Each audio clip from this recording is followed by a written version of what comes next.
Squirts of lemon.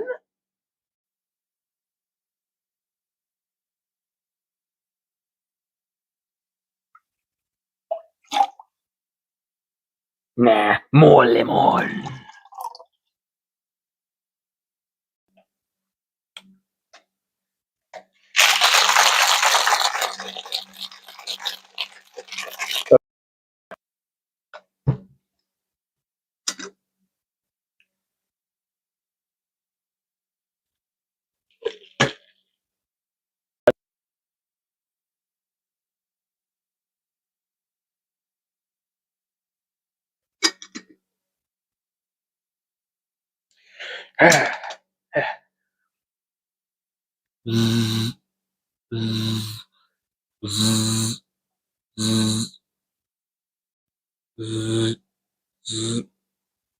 Hello? Yeah, I'm doing a segment. Oh, on the dwarves. Right. Well, don't worry about that. I have plenty of time. Okay, I see what you mean. Okay, I will get that sorted out. I'm just gonna finish my drink in advance.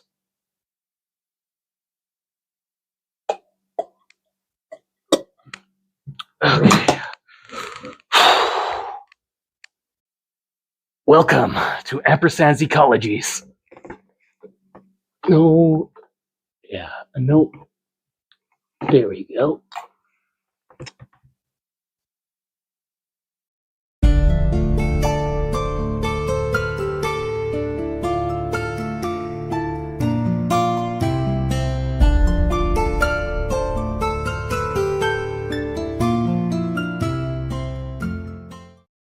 Okay, got that, and forgot my hat. There we go. Okay, so what is a dwarf?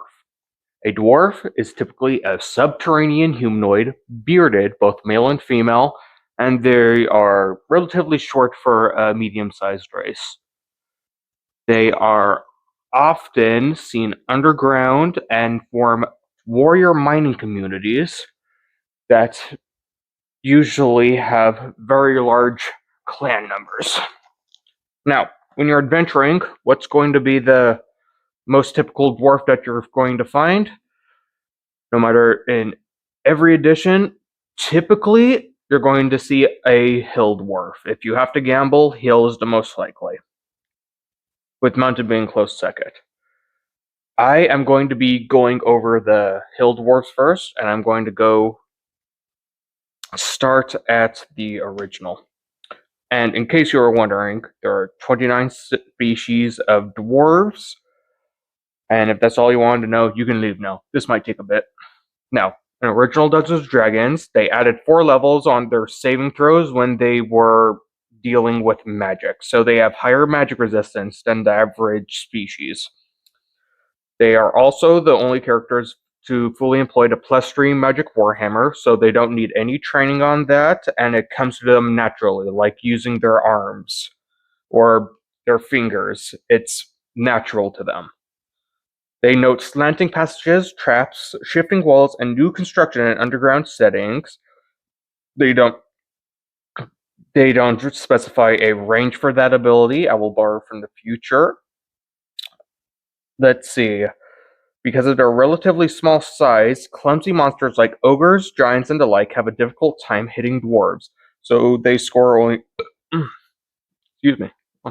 Stuff. So they only score 1/2 the usual hit points when they are hit. So in modern terms, they have resistance.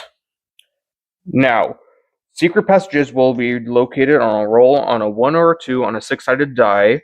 So they are going to notice secret passages about 1/3 of the time when they pass by. Let's see. When dwarves put their ear to a door, they are able to hear anything that's behind it, if there's anything to hear, which is really good, so they can scout out if anybody's living inside a room or not. They have infravision up to 60 feet away in the dark, and infravision will be explained in a little bit. All dwarves add +1 hit probabilities and subtract -1 from chances to be hit when fighting the giant class. So they are more likely to hit giants and less likely to be hit by giants. So in original, you're able to see a particular trend where they are against giants, they have high magic resistance, and they are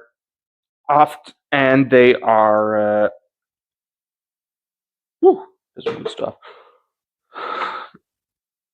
And they are well adapted to their underground setting, noticing features that change or are out of place. Now, we're going to move on to the boxed editions, and we're going to start with homes. When they are generated, they prefer not to have a constitution under 9, so if you have less than that, you're considered relatively sickly for a dwarf, so you might get ostracized by that. And within the rules of homes, you're able to subtract 2 intelligence or 3 wisdom to gain 1 point of strength. You just can't bring those two former stats below 9. What this means is that dwarves are going to be less intelligent and even less aware of their surroundings than a typical race, but they're going to be stronger as a result. Their hit dice is 1d8, which is really good. It's as good as a older fighter. Let's see. They are resistant to magic. As before, let's see. They can see 60 feet in the dark, but they lose their ability to see 60 feet if there's a light within 30 feet of them. So if they are above ground or if there's a torch nearby them, they won't be able to see in the dark until they move away from that light source. When they are underground, they can detect slanting passages, traps, shifting walls, and new construction about 1/3 at a time. So, as before, they're able to, as before, they're able to detect these new features, but now it's no longer instinctive, and now it is on a percentage chance roll, so they are more likely to miss that. Only ones that can wield a +3 magic warhammer and can hear doors 1/3 compared to a human's 1/6, which is pretty good, but it's not nearly as good as it was beforehand. Let's move on to Moldovi. Now, their minimum constitution score is 9, which means that as a dwarf, they are going to be forced to have 9 constitution if they are born of this edition. Let's see. They have the same ability as before, where they're able to drain their intelligence or wisdom to gain points in strength.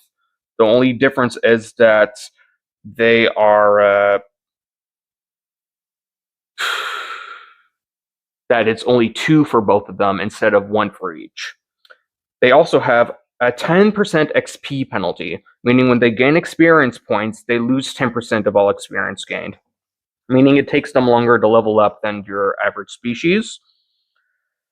Dwarves are very hardy creatures and have better saving throws than most other character classes. Within the edition, that proves true.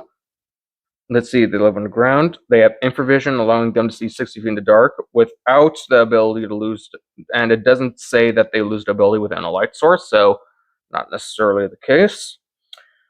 They have the slanting passages, traps, etc. on a 1 or 2 on a d6, so 1/3 of the time. But they have to be looking for them actively, so they no longer do it instinctively. They will have to pay attention to their surroundings a bit more. And they can't be magical, so any magical traps, they are just not going to be able to sense with that ability. When dwarves reach the 9th level, they become a dwarven lord, and they may build strongholds and attempt to establish clans, which means that when a dwarf gets old enough, they're going to split off from their clans and start spreading out across the continent as soon as they reach a high enough level. Using that, we know that dwarves are going to be spreading at a fairly slow rate, but it will be a pretty big pop the first couple of times.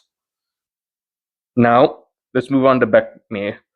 Their hit dice are 1d8, their minimum constitution is 9, they're able to, I'm going to just call this ability Brain Drain, where they're able to minus their intelligence or wisdom score by 2 to increase their strength by 1. They have infravision for 60 feet, and with infravision, warm things seem red and cold things seem blue. So they have a color gradient that's going to affect how they see art, how they are viewing their surroundings. It's very much like the Predator in the Predator movies, if you've ever seen it. Let's see. For example, an approaching creature could be seen as a red shape, leaving faint reddish footprints. So that also is a neat trait that they have. A cold pool of water would be seen as a deep blue color. Now, even items or creatures that are the same temperature as the surrounding air, such as a table or a skeleton, can be dimly seen by infravision, meaning that they're still able to see things that don't move or don't give off heat. They are it would simply be the same temperature as stone, if you could believe it. Let's see. Traps, walls, corridors, they all sense that a third of the time of 1d6, 1 or 2. Let's see. But the DM in this edition rolled for them, and if there was anything, and if they didn't sense it, they probably couldn't see it. A little bit of immersion there. I thought it was neat. And this detection is never automatic, so again, they have to actively use this ability. Now, because of their mining experience, dwarves can sometimes recognize special dungeon features made of stone or wood, such as sloping passages, shifting walls, new construction, or traps. Whew.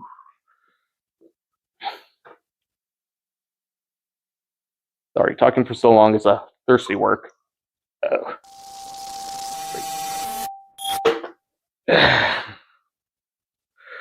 Let's see. Special dungeon features made of stone and wood, such as sloping passages, shifting walls, new construction, or traps. Traps dwarves can find are those involving large dungeon features such as a falling ceiling, floor pit, and so forth. What this means is that if the stone walls are becoming unsteady, they will be able to sense that, so they're able to prevent themselves from caving in most of the time. Let's see. Another note for trap detection, they have no chance of detecting a small dark trap on a chest. This could be detectable only by a thief, meaning that dwarves are mainly focusing on stone and cave-like constructions, and they will be a little bit naive when it comes to that. Let's see. The amount of time it takes is 1 turn in a 30 by 30 foot square or a die of the DM's choice, and they can only choose one of those features to look around to sense. So a turn in Beckme is about a minute, so it takes a minute for them to sense their surroundings for one of those features. Unless the room is smaller, then they could probably catch more of them. Let's see. Experienced dwarves are more resistant to magic. When they reach 1,400,000 in XP, they automatically take half damage from all damage-causing spells or spell-like effects, such as from a magic item. So dwarves become resistant to magic, and they are quite sturdy. That's going to help once the wizards start trying to destroy dwarven kingdoms. If effects allows a saving throw, a successful roll indicates only a quarter damage is taken, and using that means that even a fireball is not going to be particularly good as them. That is scary for the average spellcaster. They can ignore up to 50 years of aging damage, so if they are within proximity of a ghost and they get attacked by that, they're able to ignore the first 50 ages. They have an innate penalty for pole arms, a neat rule that I found, and they -3 to all their attacks. So they are really bad at... Sorry. Friend came along. I'll be right back. Okay. Where was I? Okay. Pole arms. So dwarves have a -3 to all attacks when they're using pole arms. So that's going to affect their armies, where they are less likely going to be able to use pike formations. Their ability to use spears is hindered. A lot of those long reach weapons, including halberds and such, are going to have an innate -3. That's pretty bad for anything. They also have this artifact that Beckman introduced called a Forge of Power. With that, they're going to be able to craft dwarf-specific magical items, and it's unique to dwarves as they're the only ones that can use it. Let's see. And one more note, dwarves only get one attack per round until they learn from humans, meaning that until they meet the human race, dwarves are going to be limited to a single attack no matter how high of a level that they are. Once they reach higher levels, they're able to attack more often, and they are able to fight on par with humans, but until then, they are significantly hindered in that regard. As we move on to easy to master, dwarves can only use small or medium-sized weapons such as daggers and swords, and they cannot use large weapons such as two-handed swords or longbows. Apparently their arms are a little too stubby for that. Now, in a rules contradiction that I found, dwarves were able to use battle axes, which are considered a large weapon. Well, in the rule previous, it stated that they weren't. So, one of the half rules, only half of these dwarves can use battle axes. So, even the typical dwarf are going to be less likely to use a battle axe. Let's see. They are free to wear any type of armor and carry a shield, so they are innately trained in that. Let's see. They bear minimum of 9 constitution. Dwarves have infravision, 60 feet, hot red, cold blue. Let's see. When they are in a brightly lit area, dwarves must use their normal vision. So again, if they are within a light source, they are going to be their infravision is going to be affected. Now, they can sometimes use this expertise. Now, because they live deep underground, dwarves are experts at mining. They can use this expertise to trap, sliding walls, corridors, etc., etc. Let's see. About a third of the time, DMs roll, and a dwarf may detect in an area, a room, or a 60-foot corridor, etc., only once. So unless there is an actual change made, they will not notice that, and it looks like that you have to focus on it once more. As we move on to the classic, dwarves can only use small or medium-sized weapons such as daggers and swords. They can't use large weapons such as two-handed swords or longbows. So unlike before, these ones would not be able to use battle axes, which kind of seems heretical, but who am I to judge? Characters they have 60-foot infravision, same colors. Let's see. Their infravision gets dimmed in light. They are expert miners, so they can detect traps, hiding walls, sloping corridors, and new constructions in a dungeon, etc., etc. About 1/3 of the time, and they can only detect a specific area only once. Now, we're going to move on to the Advanced Dungeons & Dragons First Edition. Now, their minimum strength score is 8, meaning that no matter what dwarves are going to be born from this stock, they are going to have a minimum of 8 strength, which will help them in the averages. Their dexterity, however, is going to be limited at 17. Although it's not common, you are not going to see as many dwarves with 18 dexterity. Their constitution gets bumped up to a minimum of 12, and their maximum gets bumped up to 19, which is really good. Dwarves are going to be really healthy, and they're not going to even try. Their intelligence and wisdom maximums and minimums are about the same as every other species. Their charisma is limited, however, to 16. Due to the fact that they are a little bit gruff and more unfriendly to other species, and they can come across as rude. This doesn't, however, affect dwarves, and dwarves can be a lot more charismatic with their own kind. Let's see. Against attacks by magic wands, staffs, rods, and spells, they get a bonus +1 for every 3 points of Constitution. So the higher the Constitution they have, the more magical resistance that they have. So because of their base constitution, dwarves are going to have a base modifier of +2 to all magical saving throws. Again, this is creating a trend where dwarves are highly resistant to magical effects. And for reference, an 18 Constitution score gives them a +5 to magical saving throws.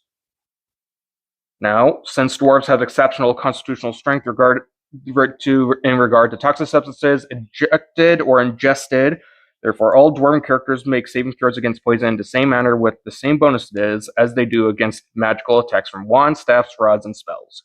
So they are now resistant to poison now.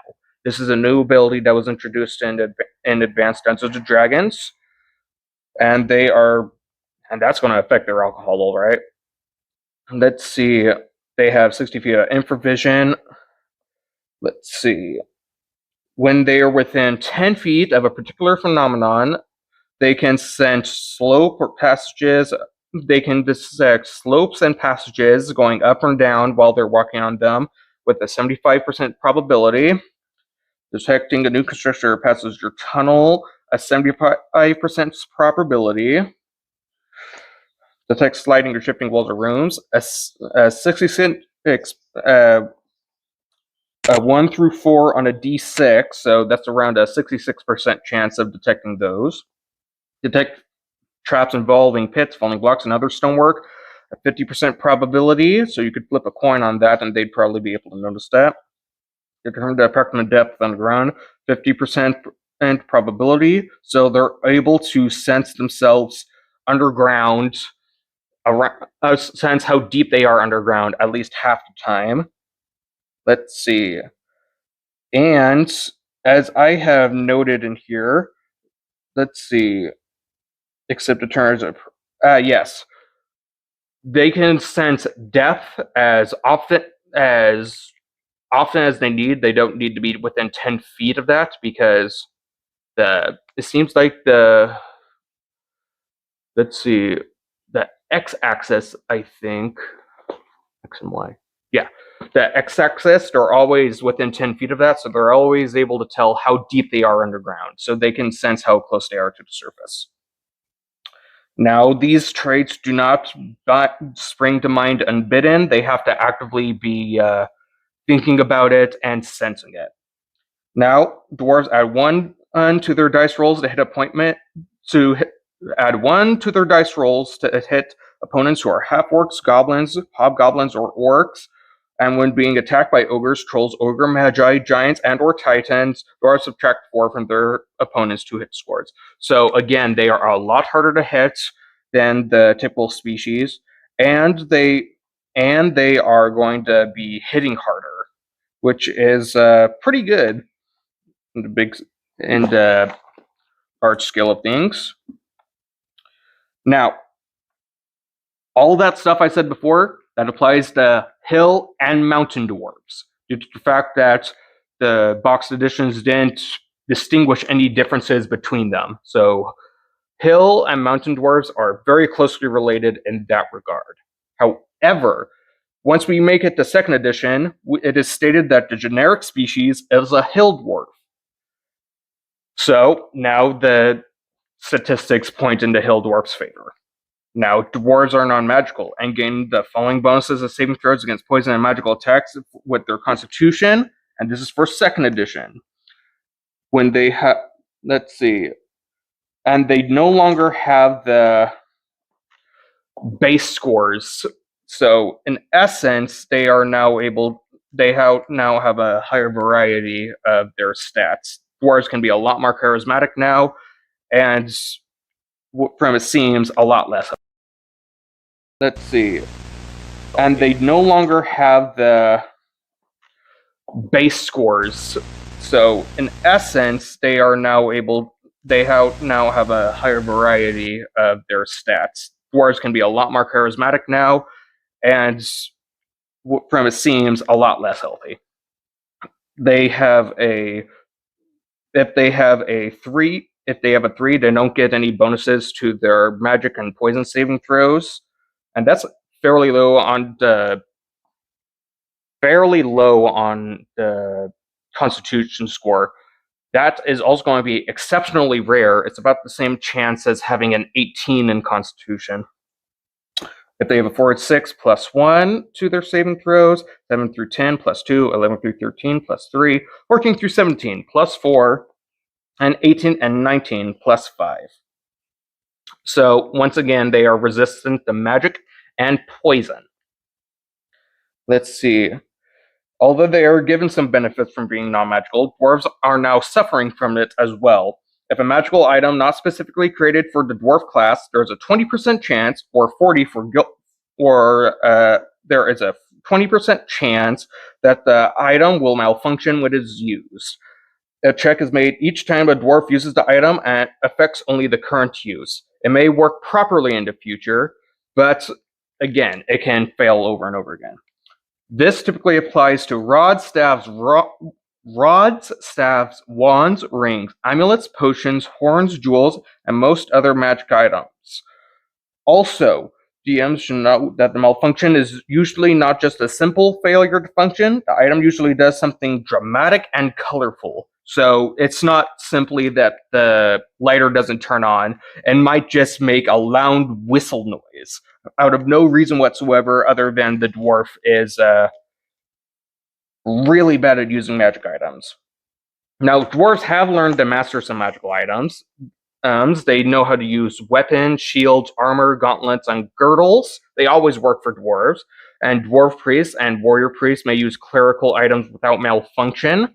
So this is giving them a bit of an edge when it comes to the divine magic. Dwarves also recognize cursed magical items that malfunction in their hands, and they may dispose of malfunctioning items. So if you have, say, a cursed sword that doesn't want you to let go of it and it wants you to sleep near it, dwarves will look at that and they'll just toss it aside because they don't care.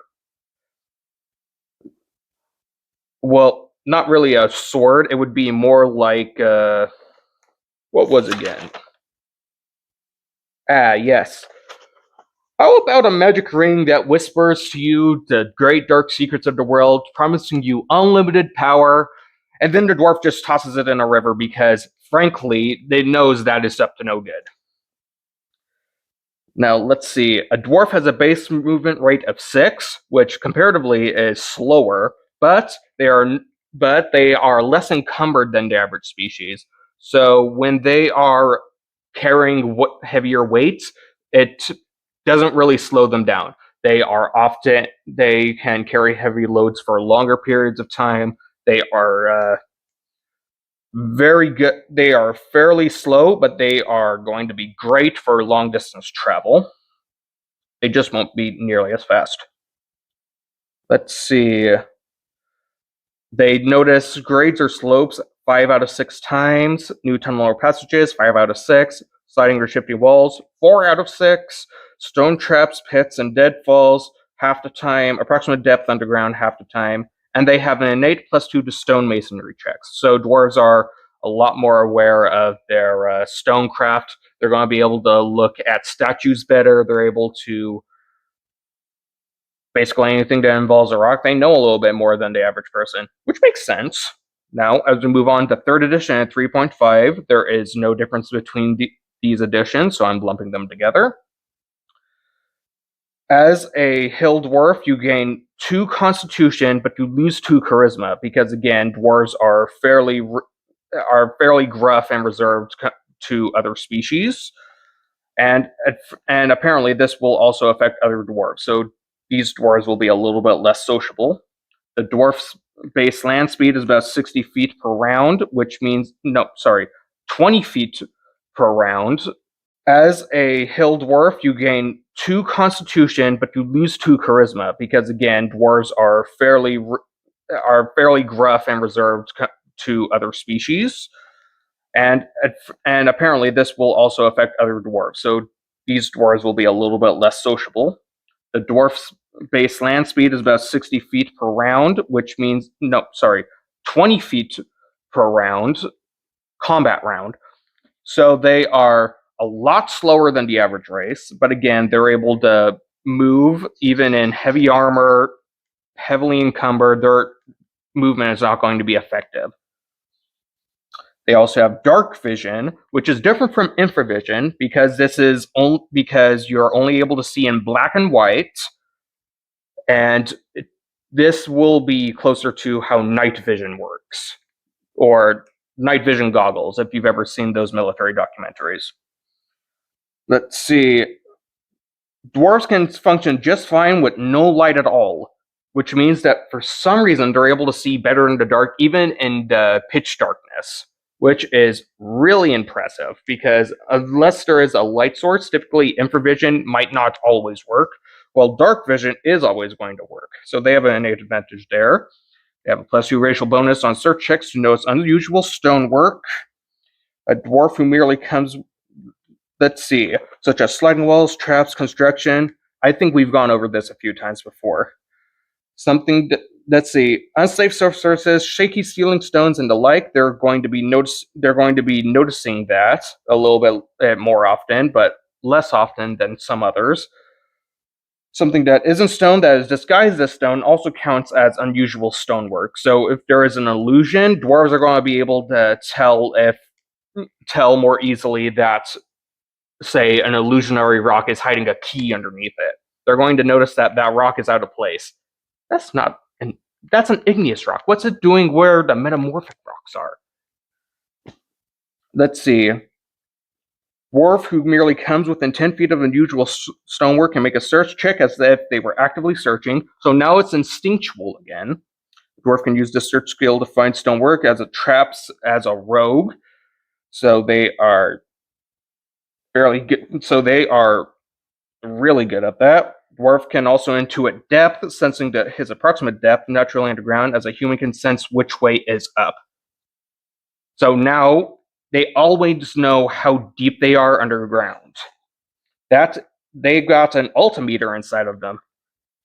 Dwarves may treat dwarven war axes and dwarven groshes as martial weapons rather than exotic weapons, which are two very specific weapons that dwarves are going to be inventing in my setting. So they're going to be, so they don't have innate training into it, but they are going to have an easier time using it. Now, a dwarf gets a +4 bonus to ability checks made to resist being bull rushed or tripped when standing on the ground. So say if you are sumo wrestling with a dwarf is going to be really hard to be pushed away. Let's see. But it states that it's not going to be effective when climbing, flying, riding, or otherwise not standing firmly on the ground. So you could probably knock a dwarf off the ladder, but if he's got 2 feet on the ground, you're going to have a really hard time pushing a dwarf over, and they are going to be fairly sturdy. Imagine hitting a dwarf with a car. They're going to be, they're going to probably tank that. They might die, but if it's high enough level and their hit points are strong enough, they might just survive and create a dent in the car. They get a +2 racial bonus on saving throws against poison, +2 racial bonus on saving throws against spells and spell-like effects. They get a +1 racial bonus on attack rolls against orcs, including half-orcs, and goblinoids, including goblins, hobgoblins, and bugbears. So hill dwarves are going to be better at fighting the orcish hordes and goblinoid armies. Dwarves are also trained in special combat techniques that allow them to fight and their common enemies more effectively.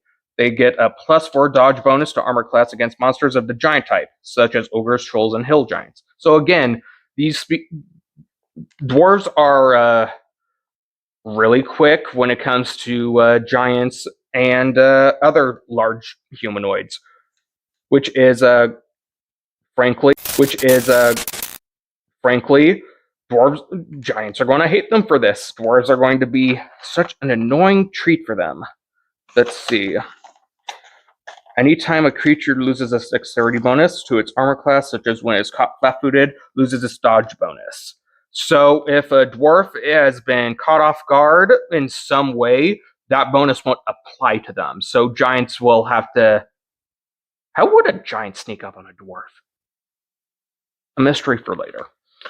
They have a +2 racial bonus on appraise checks related to stone or metal items. because they are so used to those surroundings, they're going to be able to identify those much more clearly than the average human. They also have a +2 racial bonus on craft checks that are related to stone or metal. So these dwarves are going to be better artisans than the typical dwarf. They're going to be able to carve out tunnels better. Their architecture is going to be a little bit of a higher standard, and they are going to be able to, frankly, make artwork better that is made out of stone. Let's see. In 4th edition, they gain 2 Constitution, and they either gain 2 Strength or 2 Wisdom. So when they're generated, they can choose between Strength or Wisdom to have stronger. Their size is medium. Speed is 25 feet, a little bit better than before, but still not good. They can see, they have low light vision, and they have a skill bonus of +2 Dungeoneering and +2 Endurance. So they are going to have higher stamina than the average species, and they are more familiar with the underground environments than the typical species, due to the fact that they either live down there, and now, since it's been stated here, they now have an instinct for that. They have a cast iron stomach, which means they have a +5 saving throws against poison, which is really good. Well, not in 4th edition, but in the older editions, that's really good. So dwarves are less likely going to die from poisoning. They have they can use Second Wind as a minor action instead of a standard action, which is a way for them to gain hit points. So they're going to last even longer. They gain a proficiency in throwing hammers and war hammers. So again, they are adept at using those. They can move at their normal speed, even when it would be reduced by a heavy armor or a heavy load. So dwarves again are going to be really good at carrying these weights on them. Other effects that limit speed, such as difficult terrain or magical effects, will affect dwarves normally. And once again, we have a ability which prevents dwarves from being pushed around nearly as easily as the typical species, so it's harder to knock them down. Let's see. And any effect that moves dwarves won't affect them unless they are willing to be affected by it.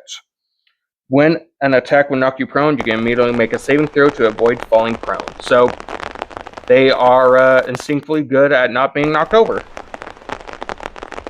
And in 5th edition, now we get all to the modern stuff, they gain 2 Constitution. The average dwarf is going to gain 2 Constitution.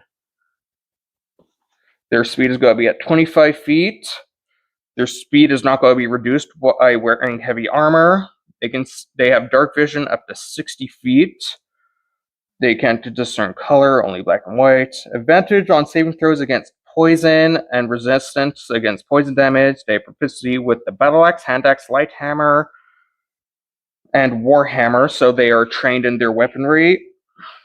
They are proficient in artisan tools of their choice, smith tools, brewer supplies, or mason tools, meaning that they're going to be brewing alcohol better, they're going to be making weapons and armor and fine devices better, and their ability to affect stonework, again, it's better.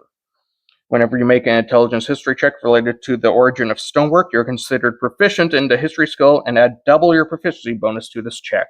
So again, dwarves are for some reason obsessed with stone. Now, when it came to 5th edition, they had a thing called sub-races. So, pulling up the hill dwarf for the sub-race, let's see. Don't worry. Yeah.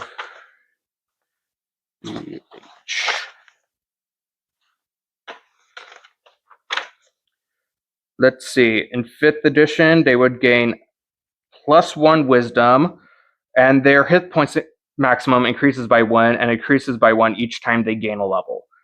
So these dwarves are going to have more hit points than the other species. And also noting in 2nd edition, their minimum strength score is going to be 8. Their maximum for Dex is going to be 17. Their Constitution is minimum of 11. And their Charisma is a minimum of 17. Which is better. Let's see. They have infravision for 60 feet. Racial enmity. They are harder to hit by ogres, trolls, ogre giants, magi, etc. And the note of Hill Dwarf's ages, they are the minimum age for a Hill Dwarf in 2nd edition is 45 years old, and the maximum age that they are is 450. So no matter what, a dwarf's going to die if it lives past 450 years old. Now, back to 5th edition.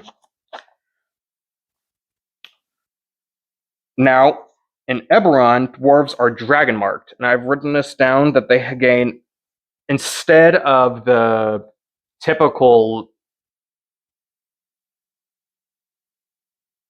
not again,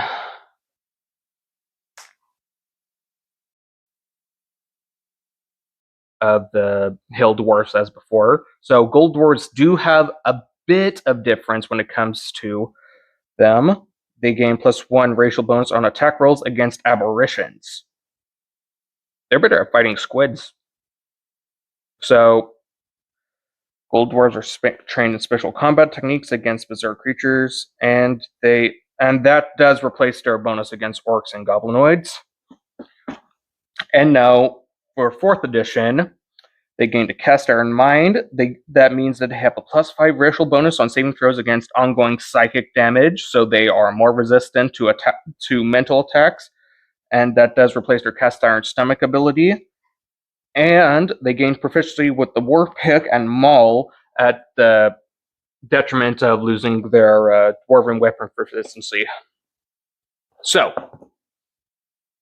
as a Hill Dwarf, they are typically going to live at most for 300, 400 years. They are going to be really good at fighting giants. The giants, orcs, and goblins. They are heavily magic resistant, so they don't rely on that. So they're not going to really have that many heavy magical cultures. They are going to be splitting off of it. They're going to eventually, some dwarves are going to be splitting off and creating their own civilizations when they get to high enough levels.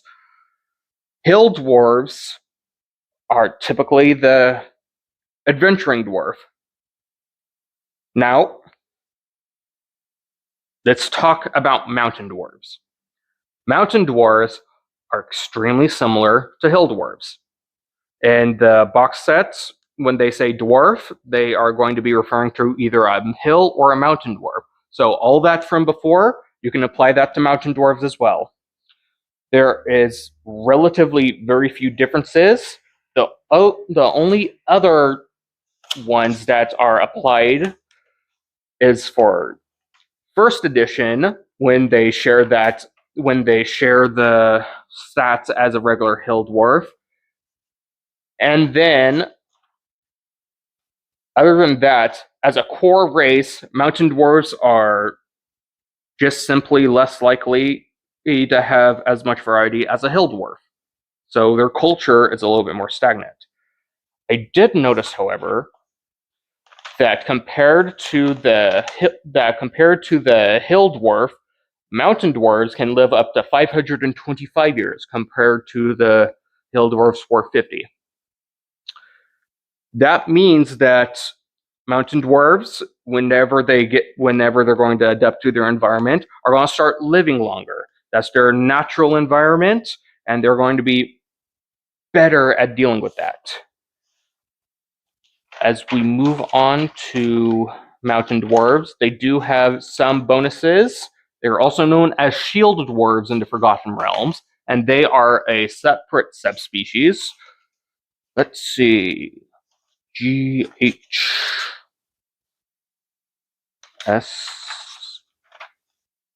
Where are you? There you are. In 2nd edition, they did have a few differences. That being that their charisma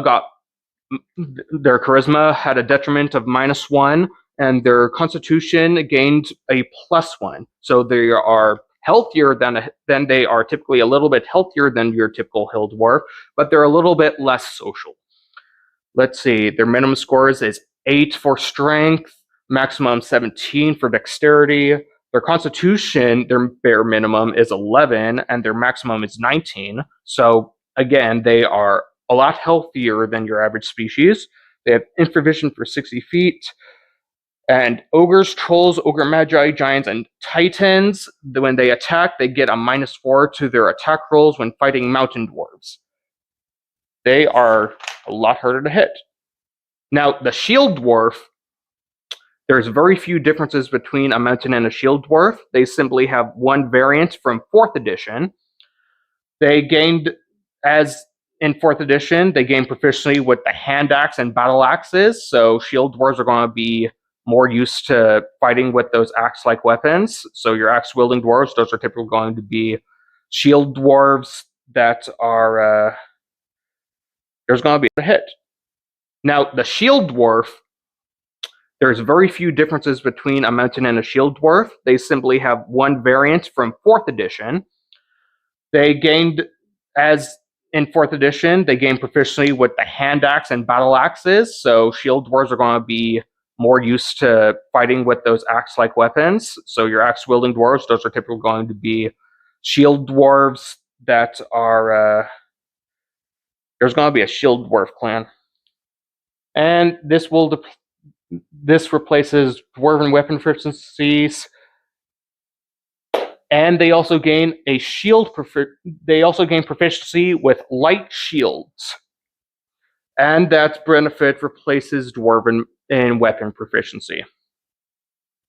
So those were the two main dwarf species.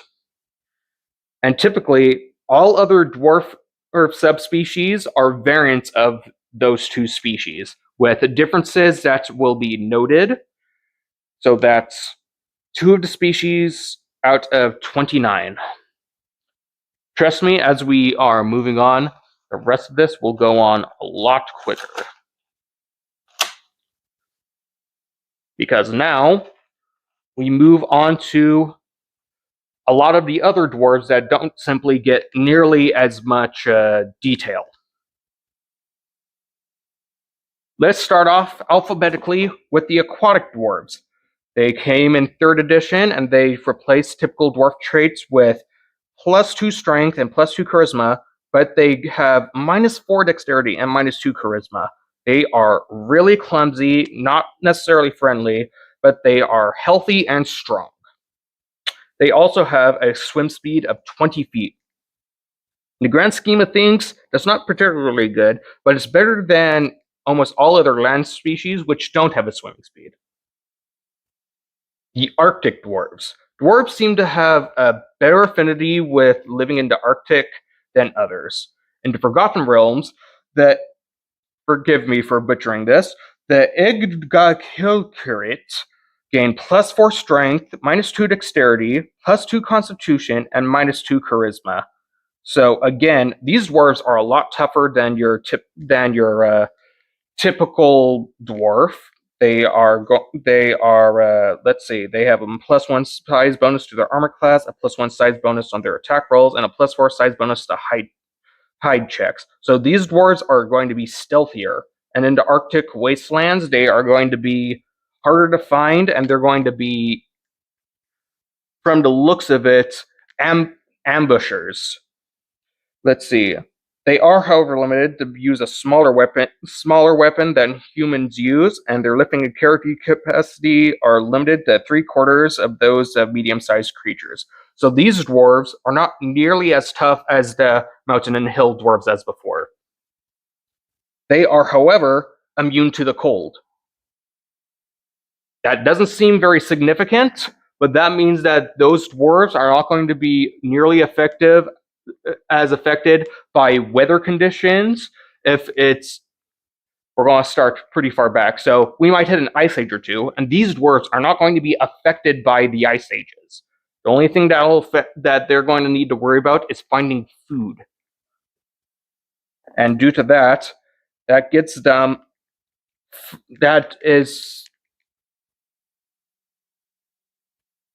These dwarves are going to be really hard to fish out. They also have a level adjustment +2, which means that they level up as if they were a higher level. This is another XP penalty. These dwarves are pretty strong, given to admit, but they learn a lot slower. Now, as we move on to the Arctic, they gain +2 strength and +2 constitution at the detriment of -4 dexterity and -2 constitution. And no, not constitution, charisma. Let's see. These Arctic dwarves gain ice cunning, which means that their stone cunning benefits and structured and natural features made of ice, as well as those made out of stone. So these dwarves are well versed in living in icy structures. They are going to be well adapted to that. They get a +1 racial bonus on attack rolls against kobolds. So these dwarves don't like stone. So these dwarves are well versed in living in icy structures. They are going to be well adapted to that. They get a +1 racial bonus on attack rolls against kobolds. So these dwarves don't like kobolds, and they're going to damage them a lot more. That will come up in a future video. Arctic dwarves must defend against constant assault by kobolds. So again, these Arctic dwarves are not going to be big fans of kobolds. This trait does replace the attack rolls against orcs.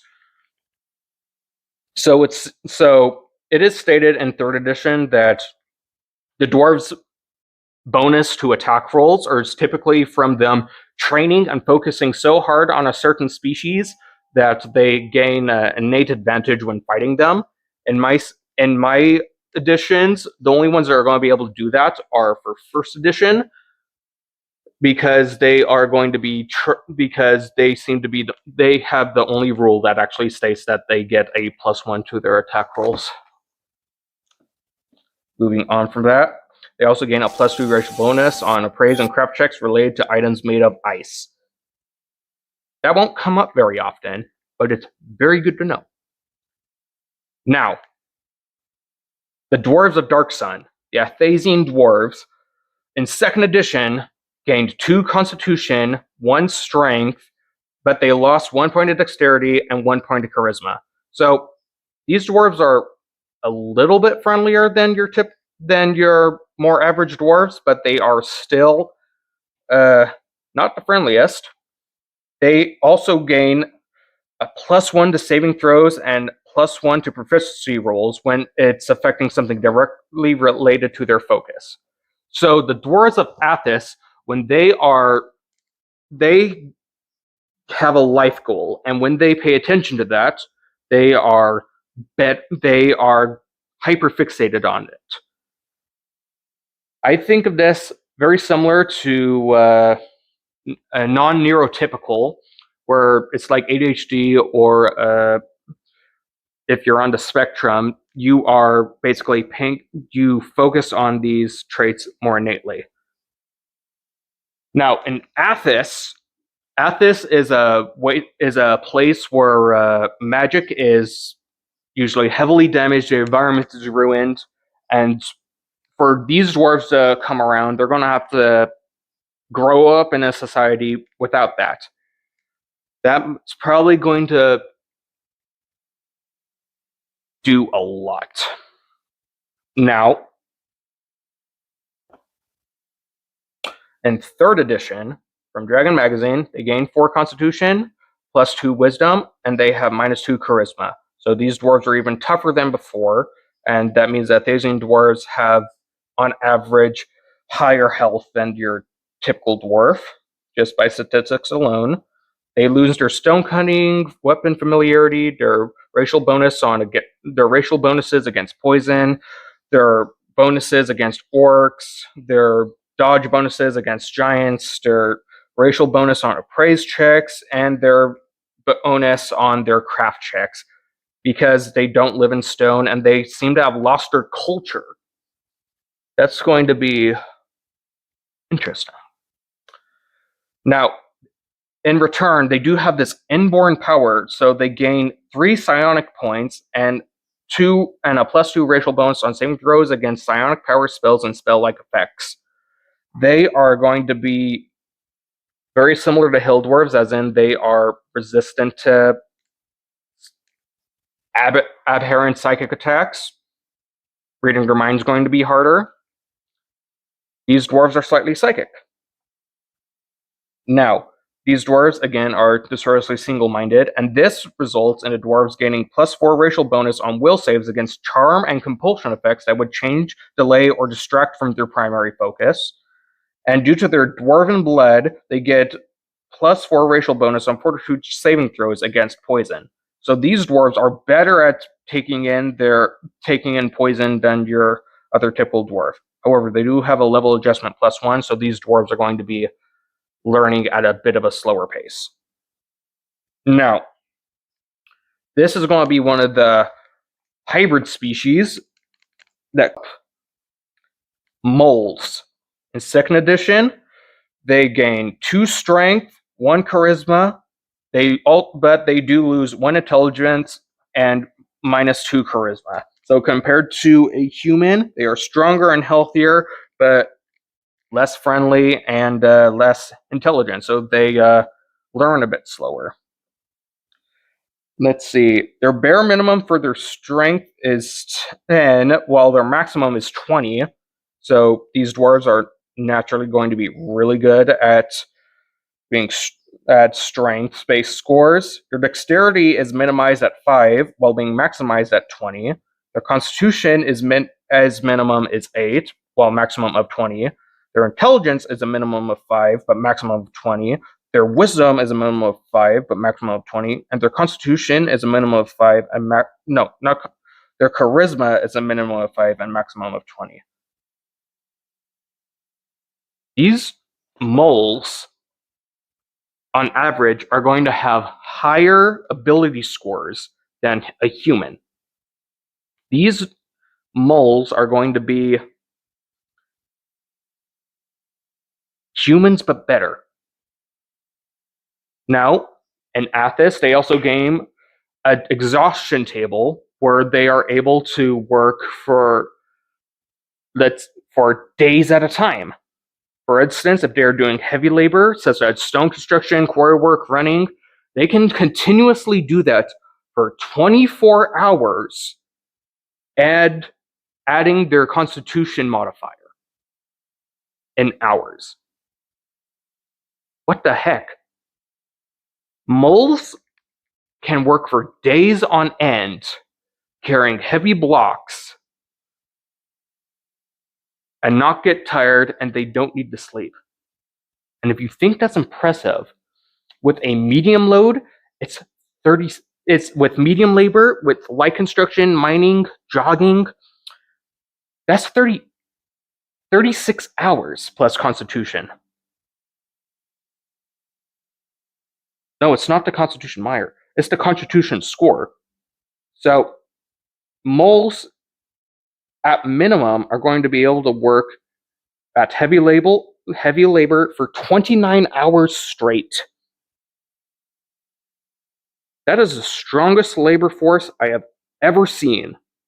The Wizards of Athas are morally corrupt, but they know how to make a strong species. And for light labor, they can, such as combat training, walking encumbrances, it's 48 plus their constitution score. 2 days straight. Plus more, because average is going to be around 10. Their average constitution by being rolled is 10, and with the +1, that's going to be 11. So 48 plus 11. That's 59 hours of light work. And if they're doing normal activities such as walking or just talking, that's just their constitution score in days. Moles barely have to sleep at all. I mean, it looks like they can choose to. And Moles are known to be sterile, so they can't reproduce. But when dwarves and humans seem to interbreed, moles are going to be superior in almost every single way. Forget half-elves. Half-dwarves scare me. Those things scare me. Now, moving on to 3rd edition for the moles. Excuse me. Oh. Interesting. Okay. In 3rd edition, they gain 2 strength and +4 constitution. Again, moles scare me. Moles only need half as much rest to eliminate the effects of fatigue and exhaustion. They are faster natural healers. They heal damage at twice normal rate, recovering 2 hit points per level per day. At 10th level, they gain fast healing 1, and at 15th, they gain fast healing 3, which means that they start to regenerate hit points. That's similar to a troll. And because of their inborn power, they get 3 psionic points, so they are naturally psionic as well. As we move on to 4th edition, they gain a +2 constitution and +2 strength or wisdom. Their speed is 30 feet. They gain +2 to endurance and streetwise checks.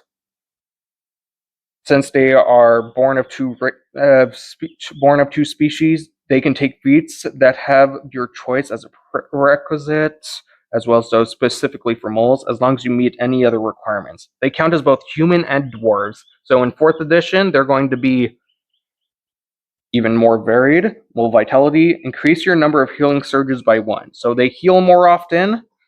Their need to sleep every 6 hours in a 72-hour period instead of a 24-hour period to gain the benefit of extended rest. So again, these moles don't really have to sleep, and they can end any ongoing damage or any day slowed, stunned, or weakened conditions currently affecting you.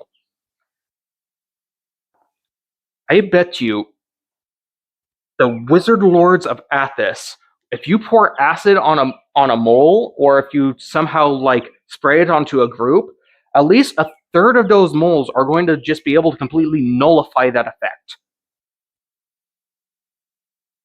So, once Athasian dwarves come into being, and then they start interacting with human society, moles are going to start showing up. And they are going to be, frankly, the most influential force I can think of. Now, let's move on to Azerbloods, which is a subspecies when the shield dwarves and Azers seem to intermix. They gain +2 strength, +2 constitution, and -2 charisma. Medium speed is 30 feet, so they're already faster than your typical dwarf.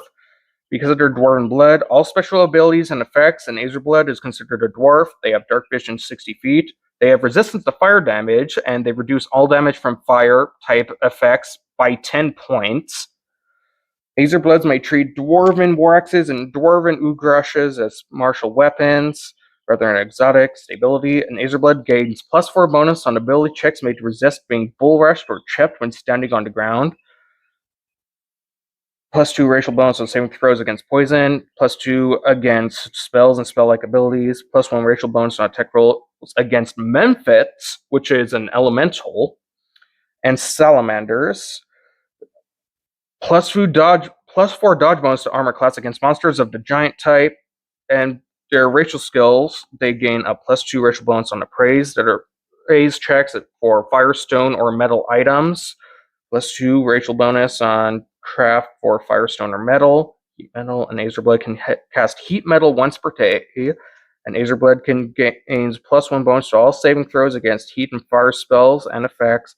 This bonus increases by +1 for every 5 additional level the Azerblood attains. So, shield dwarves are mountain dwarves, and Azers are outer planar creatures. So, once the outer planes start being discovered by wizards and they start interacting with one another, as soon as the Azerbloods come up, they're going to be expert forgers compared to your typical dwarf. They do, however, have a level adjustment +1, so they learn a little bit slower. Let's see, Azerblood gains +1 bonus on saving throws against heat and fire spells and effects, so they're more resistant to magic, but that type specifically. And the bonus increases by +1 for every 5 additional level an Azerblood attains. Azerbloods are going to be expert artisans when it comes to metalworking.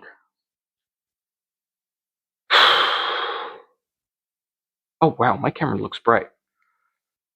Let me fix that. Ooh, that felt weird.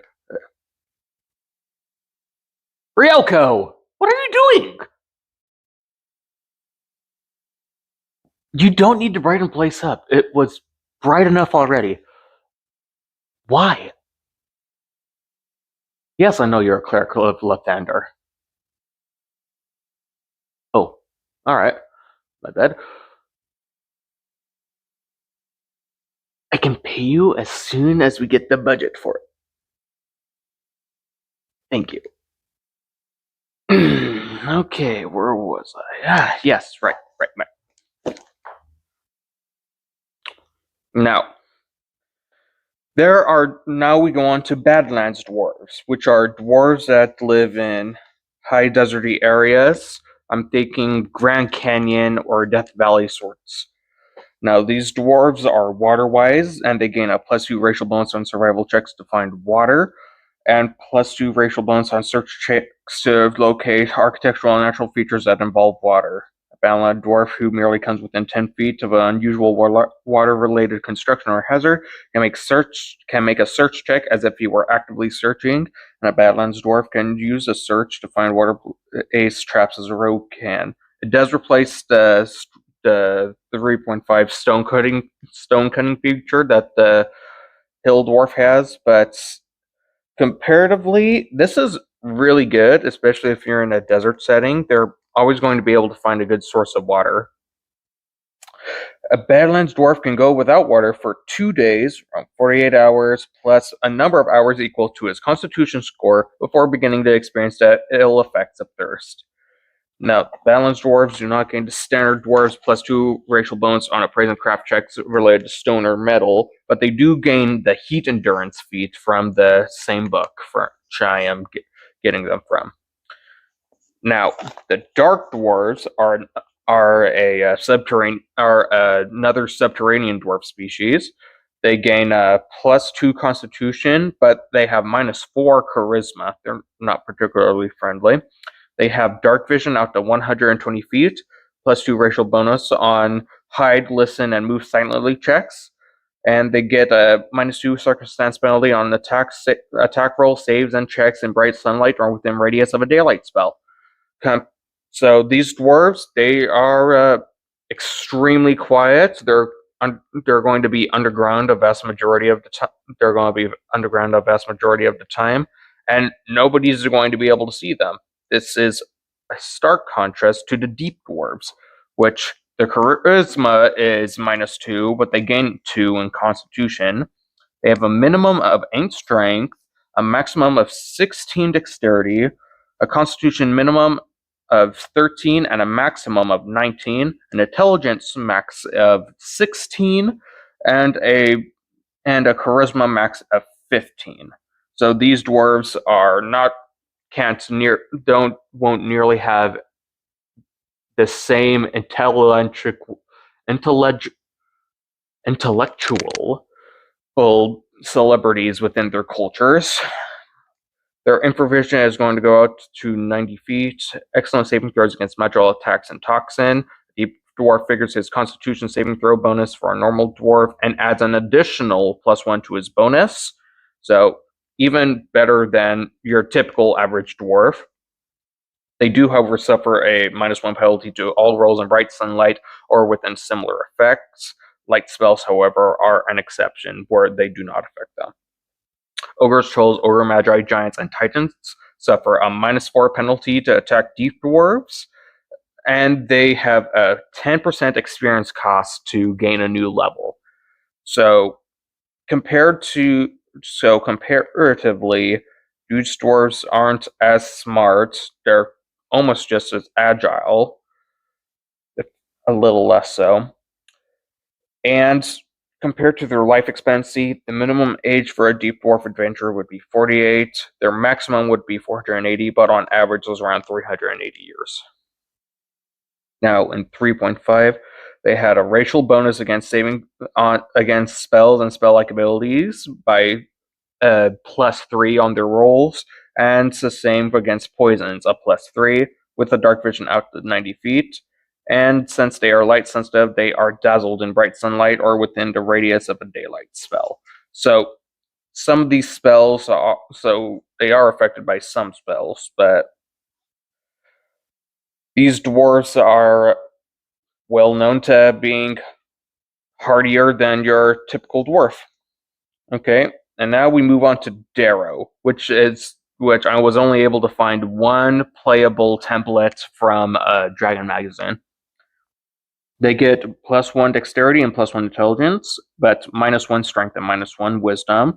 They have a maximum strength of 17. Their dexterity minimum is 12, and their maximum for that is 19. That's really good. Their intelligence is minimum of 9 and maximum of 19. That's also really good. They're going to have some advanced stuff later on.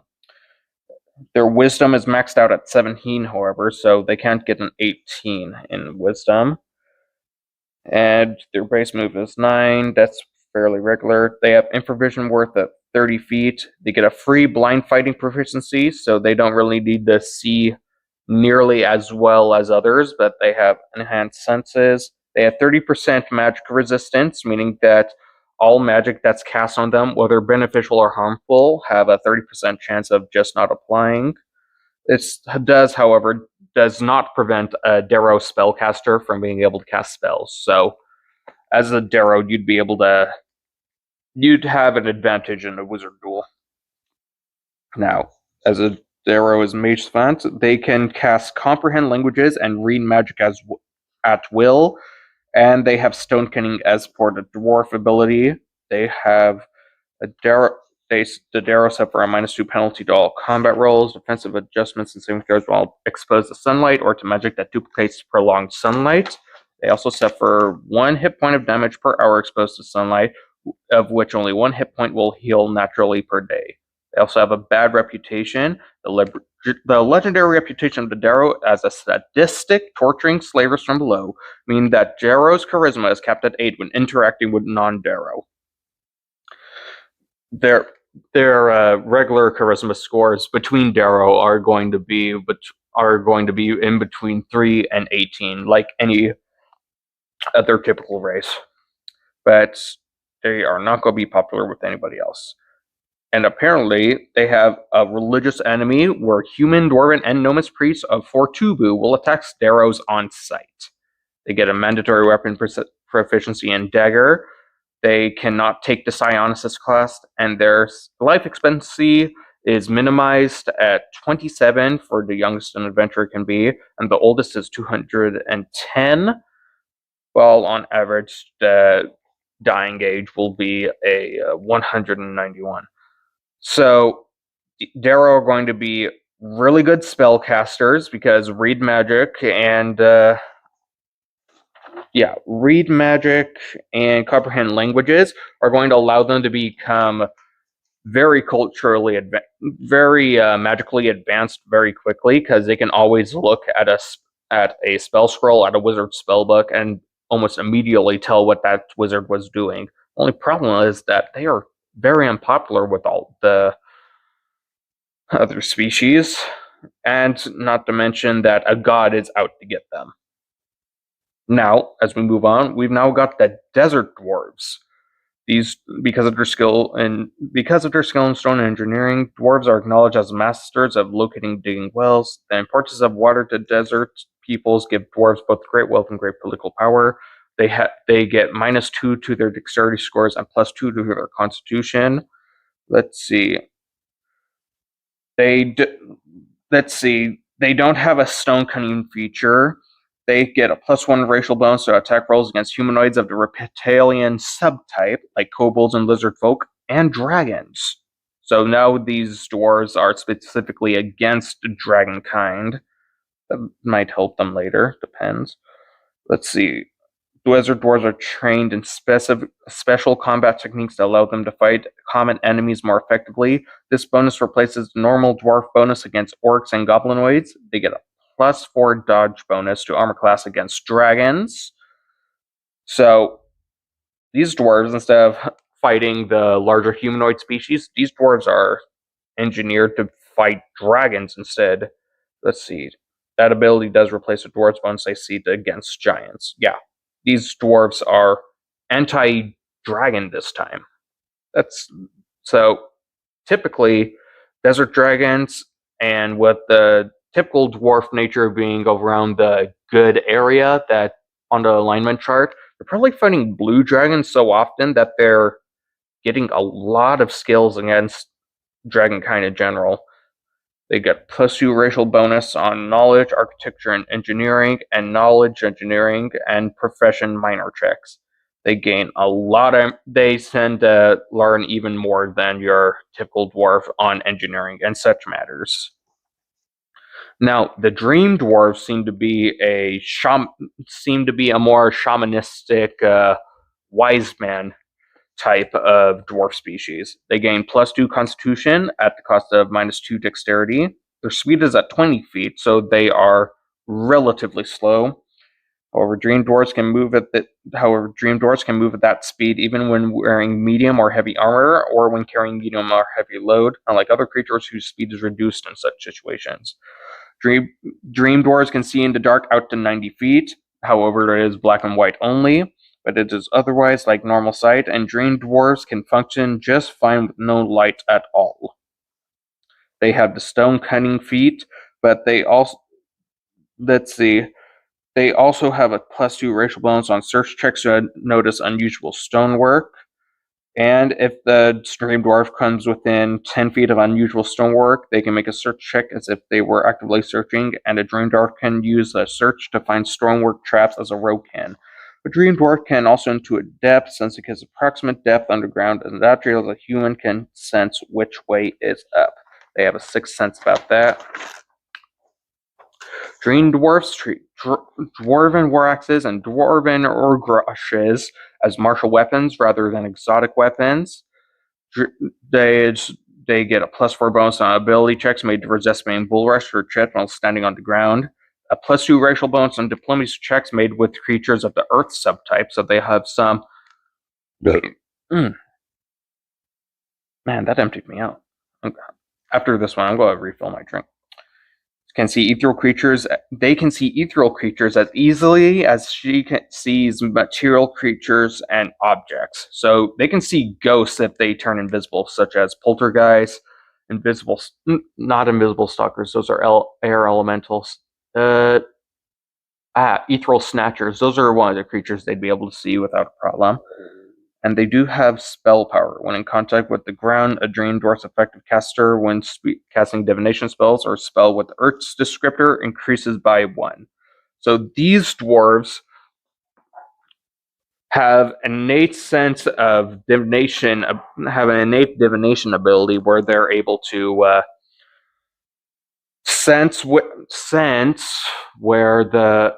sense the future and being able to interact with the stone easier than other dwarfs can. It seems like they have a better magical roots. Yeah, this is a good time to pour myself a drink. I'm about to go over the Duergar, also known as the Grey Dwarves. Oh, that's good. Okay. Now, Duergar, also known as the Grey Dwarves, gain -2 charisma and +1 constitution, with their ability limits being strength minimized at 8, their intelligence maximized at 17, their constitution minimized at 11, their intelligence maximized at 6, Did I read that right? No, their constitution is minimum of 11, with their intelligence maximum of 16, and their charisma maximum of 15. They have improvision going up to 120 feet. Parties or individuals of at least 90 feet ahead of the party gain a surprise bonus. This causes a -2 penalty to the opponent's surprise rolls. If a door or other screen is open, the bonus is lost. Duergar received a +2 bonus on their surprise rolls. Let's see. Duergar are unaffected by paralysis, illusion, and phantasmal spells. They are immune to all magical and alchemical poisons. They possess innate magical abilities to a large and invisibility. They can use each of those powers once per day. A Duergar can use his enlarge ability as though he were a wizard twice his own level. A second level Duergar uses enlarge as though he were a fourth level wizard.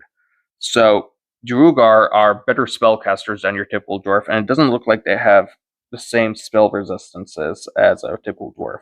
They are not affected by the light of torches, lanterns, magic weapons, the light, fairy fire, but they are affected by bright light, and it negates their ability to surprise. Dexterity is reduced by -2, and hit rolls are made at a +2 penalty within bright light. Let's see. In situations where Duergar is in darkness but his opponents are in bright light, dexterity and surprise advantages are unaffected, but suffers a -1 penalty to its attack rolls. Other dwarves trust Duergar and react to them at a -3 penalty. If the character kits are being used, this penalty is cumulative with any incurred when choosing a particular kit. They have racial indemnities, ogres, trolls, ogre magi, a -4 to attack. These dwarves do not gain any advantage when fighting ogres, half-ogres, goblins, or hobgoblins. They do have a 20% additional experience points cost. So these dwarves are going to be much better spellcasters. They're not going to be fairly popular. They're going to be great ambushers, so they're going to be skirmishing in the dark a lot. And oh shoot, wait a minute, I'm in a different dimension. 1 second. Oh,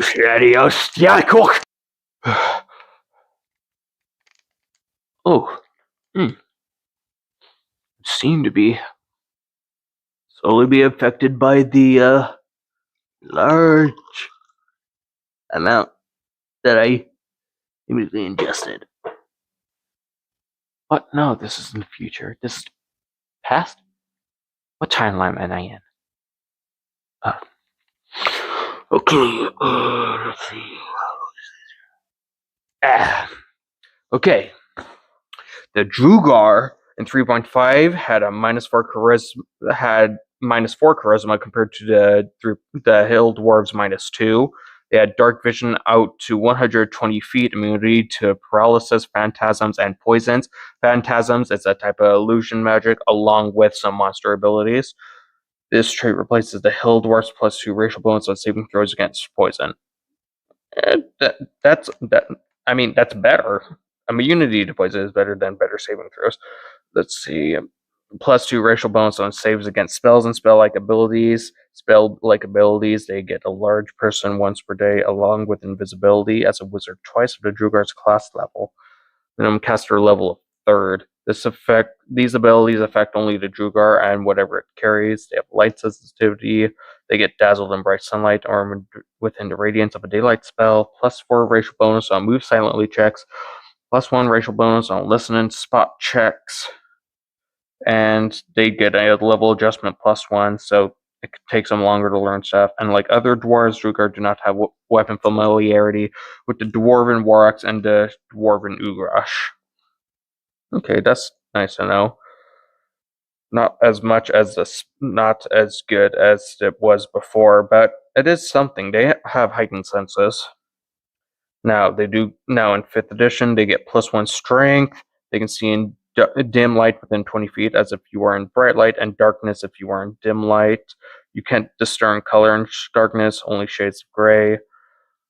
They have the Duergar Resilience, advantage on saving throws against poison, and you have resistance against poison damage. So not as good as it was before in the last edition. I also have advantage on saving throws against illusions, against being charmed or paralyzed. That's statistically a +5 bonus, so that's really good. Duergar magic. When you reach 3rd level, you can cast an enlarge reduce spell on yourself once with this trait, using only the spell's enlarge option. When you reach 5th level, you can cast invisibility spell on yourself once with this trait. So you don't need material components for either spell, and you can't cast them while you're in direct sunlight. You do have disadvantage on wisdom perception checks that rely on sight when you, the target of your attack, or whatever you are trying to perceive is in direct sunlight. Okay, so some notes there.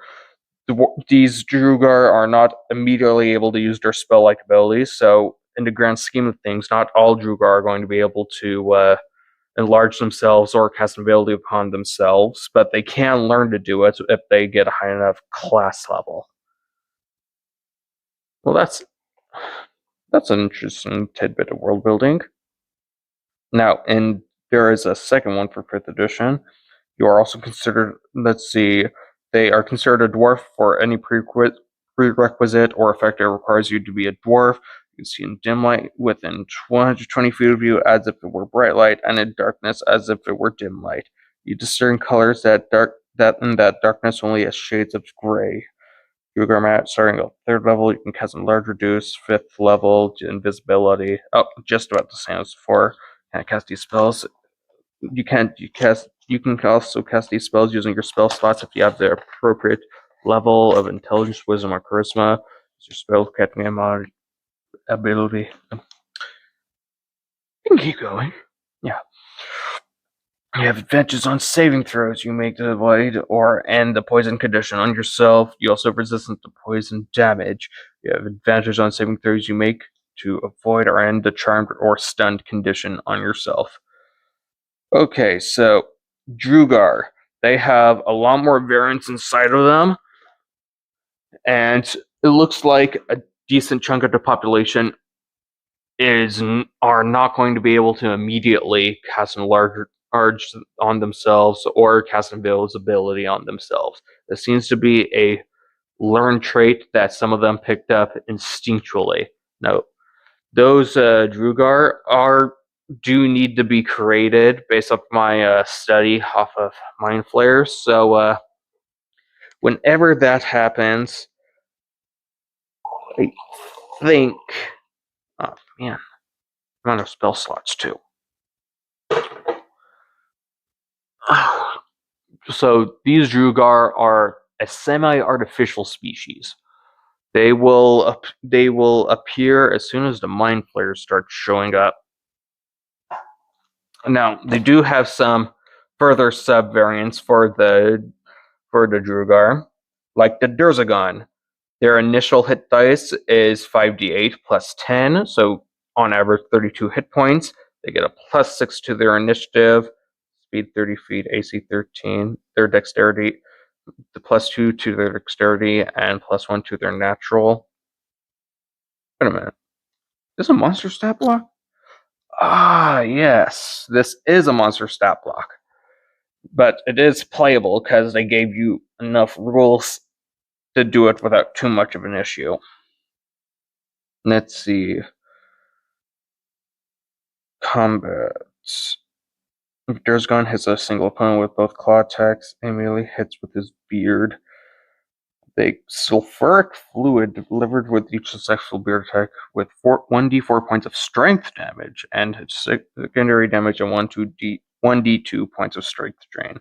Spell-like abilities 3 times a day. Darkness 1 times a day. Desecrate, enlarge self only, invisibility, unholy blight. Caster level 10th, save DC 9 spell level. Duergar traits. Durzagon gains a +1 on attack rolls against orcs and goblinoids, and a +2 bonus on will saves against spells and spell-like abilities. A +4 dodge bonus against giants. It also has stone cunning, +2 racial bonus on checks to notice unusual stonework and to adept, etc., etc.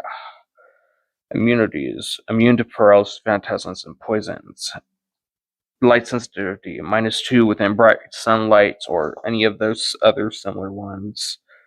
The Durzagon cannot be raised or resurrected. Huh. That's funny. Let's see. +4 racial bonus on move sanity checks, and a +1 racial bonus on listen and spot checks. Oh, I should probably tell you what a Durzagon is. So a tiefling is when a human and a devil love each other very much, or a tiefling and a human love each other very much. That will create a tiefling. A Durzagon is when a dwarf and a devil love each other very much. This is their version of that. It is only available seemingly to the Duergar. So Duergar, when they love a devil very much, which according to 5th edition lore was really taboo, especially what they had to go through. These Duergar are really strong. Like, that could cause some problems later. Some very ethical and moral problems. Now, a Durzagon's PC effective character level is equal to this class level +7. Thus, a first level Durzagon cleric has an effective class level of 8 and is the equivalent of an 8th level character.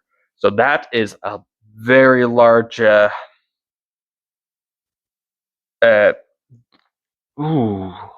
was I? Oh, yeah, right. It takes them an exceptional long time for them to actually start leveling up. Due to their primary ability scores, 3rd edition gave them a penalty of needing a lot more experience than your typical Duergar. Knowing this, these Durzagon are going to be looked down upon, at least in their societies, because it's going to take them forever to learn anything. I mean, compared to the Duergar, it's not the worst, but again, it's having a kid with the devil is not the best. Now, there is the other way where a Duergar can be corrupted. Like if they got stuck in the abyss, there was a note here called the Frost Dwarves. They gained a +4 to their constitution with a -4 to their charisma. They gained the extra planar subtype when not in the abyss. They have dark vision out to 120 feet, immunity to paralysis, phantasms, and poison. Resistance to cold 10, meaning they -10 damage every time that they take cold damage. A +4 bonus on ability checks made to resist being bull rushed. A +2 racial bonus on saves against spells and spell-like abilities. +1 racial bonus on attack rolls, and +4 bonus to armor class against creatures of the giant type. Ooh, classic. Okay, they have once a day chill touch and obscuring mist. That is wizard of the Frost Dwarfs class level +2 at minimum caster level up 3rd. So these dwarves have an innate ability to use the cold. They are dazzled in bright sunlight or within the radius of daylight spell. +4 racial bonus on move silently check. +2 racial bonus of appraise and craft checks related to stone or metal. And they have a level adjustment +1. So they learn a little bit slower, but yeah, some Duergar are going to end up in the abyss now. Yay. Oh, lesser Duergar. Another type of Duergar, except they are weaker relatively, so that you could play a regular Duergar at level 1 without many penalties. They believe they had a class level. Duergar races class. No, they have +2 constitution and -4 charisma. Lesser Duergar do not gain a weapon familiarity with the Dwarven War Axe or Dwarven Ugras, just like the regular Duergar. +2 racial bonus on saving throws against poison, phantasms, and paralysis. This trait replaces the dwarves +2 racial bonus on saves against poison. And they gain a +2 racial bonus on hide and move silently checks. They have spell-like abilities where once a day they can enlarge themselves, and their cast level equal to twice the lesser Duergar's class level. And they are light sensitive. It's that they are dazzled in bright sunlight or within the radius of a daylight spell. Oh man, how many did I drink?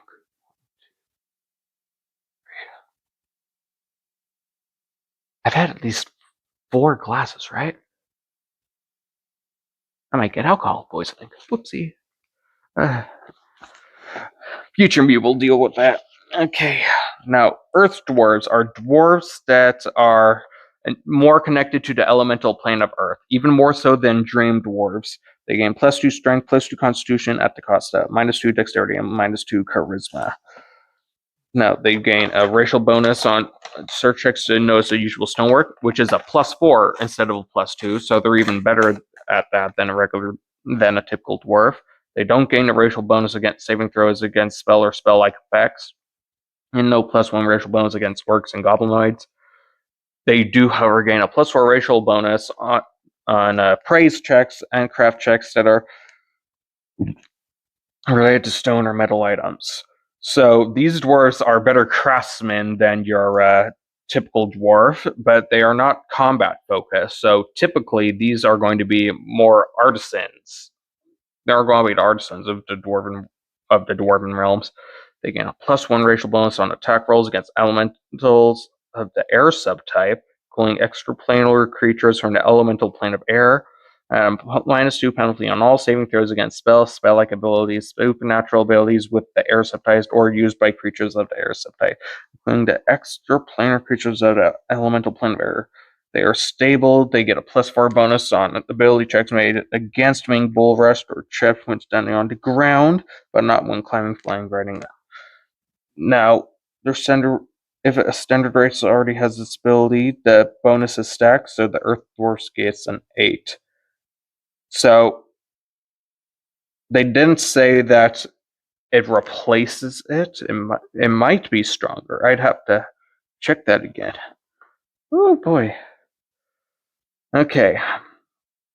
Now, these are dwarves that are exiled. The exiles lose the following abilities: Dark Vision, Stone Cunning, a stability, the +2 racial bonus to resist poison, and the +2 racial bonus to resist magic. Now, in turn, the exiled dwarves gain 1 extra feat at first level, kind of like a human. A +2 racial bonus on attack and damage rolls against orcs and goblinoids instead of the usual +1 bonus. Now more than ever, dwarves try to eradicate those who drove them from their homelands. +6 dodge bonus to armor class against monsters of the giant type, instead of the +4, so that's pretty dang good. Then their favorite class is now Barbarian, compared to the typical 3rd edition dwarf as a fighter. They are, let's see, more vengeful and race choose to race more than disciplined or hardened fighters.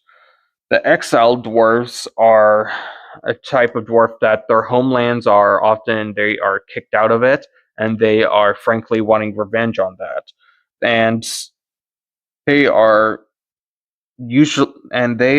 relatively a lot better at combat against their favorite foes than the typical dwarf is, and they want vengeance. Like Batman.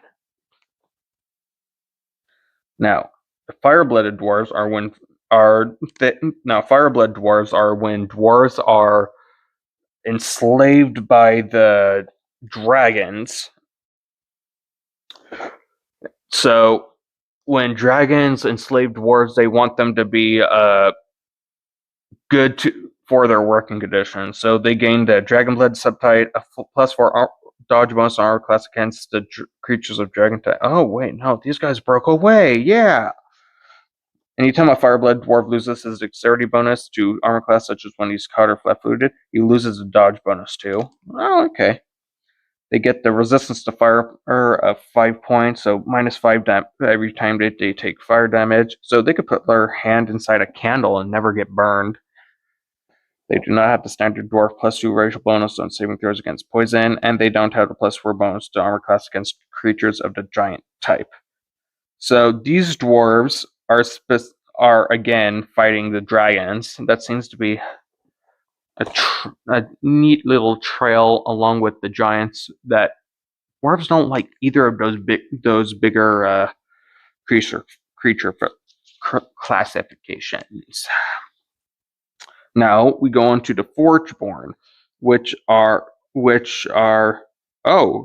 are vengeful, and they get a bunch of class, and they gain a a bunch of 4E 4E specific level ups. So they gain unique abilities compared to other ones. A lot of them having to do with damage resistance and such. This is already getting long enough as is. Oh. I think I'm getting better now.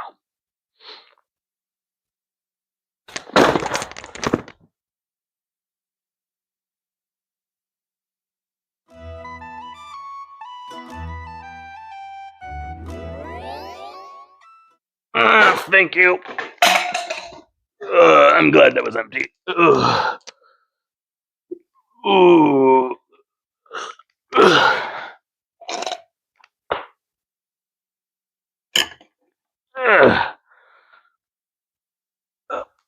I'm glad I hired a cleric. Okay. Thank you, Ryoko. Oh, my head.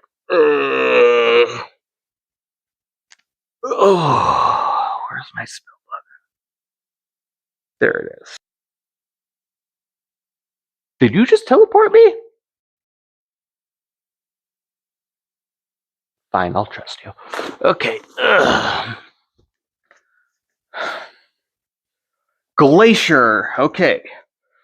These dwarves are suited for the Arctic tundra, specifically within Glacier area. So think Alaska. If you've seen Ice Age the movies, those big icebergs, dwarves would carve into them so that they could use them as a living space. They get a +2 racial bonus on search checks to notice unusual construction or hazards within ice and snow compared to stone. Let's see. They notice anything within 10 feet as if they were actively searching. Okay. Glacier dwarves gain a +2 racial bonus on saving throws against cold damage and cold effects. Glacier dwarves can also exist comfortably in conditions between -20 degrees and 90 degrees Fahrenheit, severe cold to hot, without having to make a fortitude saves. This ability counts as if the glacial dwarf had the cold endurance feat for the purposes of fulfilling prerequisites for other feats or prestige classes. Glacier dwarfs have no special resistance to poison. They do, however, have a +2 racial bonus on appraised and craft checks that are related to snow, ice, or special frost spell materials. It does replace a bonus on checks related to stone and metal. So these dwarves are going to be well adapted to the cold. They're probably not going to have much heavy clothing due to the fact that they are naturally adjusted to that up to -20 degrees. There might be some extreme areas where it is, in fact, too cold for them, but relatively, they're going to be fine. They're going to be those, if you've ever seen them, those shirtless guys in Minnesota that walk around shirtless and are into frosty snow. I'm not even sure how they do that. College kids, they're amazing. Glacier dwarves might be even more so. Oh, the Golden Hills dwarves. Gully. Yes. The infamous Gully dwarf. They gain +1 strength, +1 dexterity at the cost of -2 charisma. Their ability minimums and maximums are strength minimum of 6. That's not nearly as good as a typical dwarf. Their constitution is minimized at 6, but it is maxed at 16. Their intelligence is maximized at 12. So they are really impacted pretty hard. Their wisdom is maxed out at 14, and their charisma is maxed out at 12, with information of 60 feet. They are mentally debilitated. At least that's how they wrote them in 2nd edition. This is not a good look for them. Let's see. A Gully dwarf may attempt to grovel anytime he is in a dangerous situation and is not immediately engaged in melee. He may throw himself at the mercy of his attacker or feint in hopes that he will be ignored in the ensuing melee. This causes his opponents to make a saving throw versus magic. If they are successful, they may attack the Gully dwarf. If they fail, they may not attack him for 1d6 rounds, but they may restrain him or tie him up. The saving throw is modified by the Gully dwarf's level as shown in the groveling table. Let's see, at 1 through 4, it's a 0, 5 through 8, it's a -2, at 9 through 12, -3, and 13 plus is -5. Gully dwarves are usually stupid. They just wrote that in there. Okay. Their intelligence checks may be requested to see if the character could actually come up with an yes, a player character or Gully Dwarf has an exception to. Okay, Gully Dwarves are usually stupid. A player character Gully Dwarf is an exception to the rule, being superior to others of his kind by virtue of his ability to think. However, players should not abuse this ability and allow their characters to concoct clever plans and schemes. Intelligence checks may be requested to see if a character could actually come up with such ideas. The chance of a magical item failing in the hands of a Gully Dwarf increases from the 20% to 40%. Gully Dwarves are harder for ogre trolls, etc. to hit. It's a -4 for their attack rolls. Again, these races subtract -4 from their attack rolls when fighting Sundered dwarves. Oh. These dwarves are better at fighting other dwarves. Their life expectancy is their youngest on adventure would be is 32, while the oldest they could be is 300, while averaging around 250. Now in 3.5, they had +2 dexterity, +2 constitution, -4 intelligence, and -4 charisma. I'm seeing a trend here. Let's see.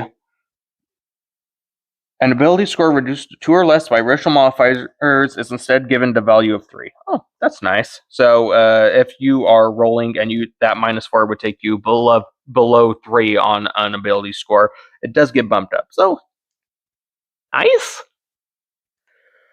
A +1 size bonus on attack rolls and +4 size bonus on hide checks. However, they must use smaller weapons than humans. Their lifting and carrying limits are 3/4 of those of medium creatures. A Gully Dwarf speed is 20 feet. Survival instinct. Gully Dwarves are driven to survive. They gain a +2 racial bonus on hide, move silently, and survival checks. Gully Dwarves can use survival checks to forage for food and basic necessities, even in cities. So that's an exception to the rule. A Gully Dwarf Ranger might actually be a relatively effective character. Huh. Let's see. Hardy. Gully Dwarves are resistant to effects of disease and poison, receiving a +2 racial bonus on 42 saves to resist those effects.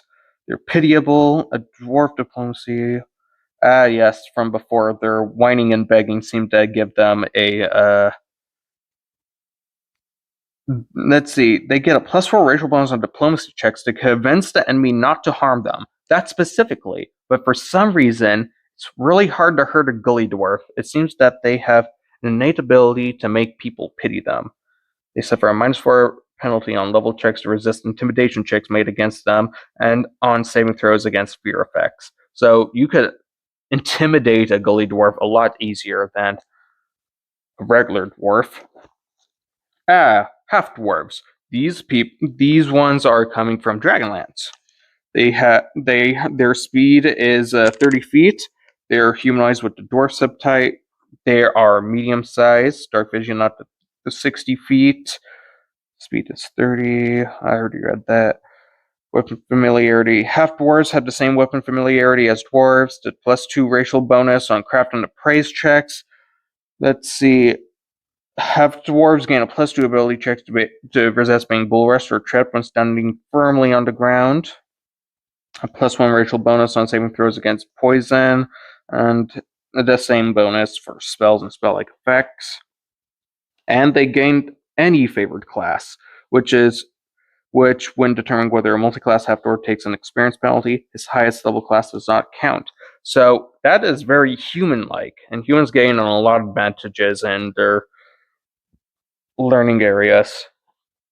So half-dwarves, I feel like they might be a little bit better than humans, just like a half-elf. Not nearly as scary as the Muls, though, which are specifically coming from Athas. Yes. We also have the other sub-variants from the kingdoms of Kalamar. One of them is Half Hill, where they gain a +2 wisdom to -2 dexterity. Their speed is 25 feet. They ignore the movement penalties for heavy loads or armor. Dark vision to 60 feet, and they're dwarf-blooded, so they are treated as a dwarf when treated as a dwarf for all spell-like and ruling effects. They gain a +1 racial bonus on saves versus poison, +1 bonus on spells and spell-like effects, +1 racial bonus on appraise checks made with stone or metal items. Half Mountain is +1 racial bonus on appraise checks made on metal items, and +1 racial bonus on survival checks. And Half Stone, they get a praise check of +2 stone items only. They have a +1 racial bonus to hide in shadows, move silently, search when underground, and they are naturally ambidextrous. Stone dwarves. We'll get to you. Dwarves of the jungle, and they gain. So these dwarves are raised in the jungle environment for long enough they adapt to their. They gain lone light vision. A jungle dwarf can see twice as far as a human in starlight, moonlight, torchlight, yada yada. He retains the ability to distinguish color under these conditions. That's pretty good. They don't have dark vision, however, so if they are like put in a pitch black room, they wouldn't be able to see anything, unlike a regular dwarf, which could. They gain a +2 bonus on heal, knowledge, nature, and survival checks. So these dwarves are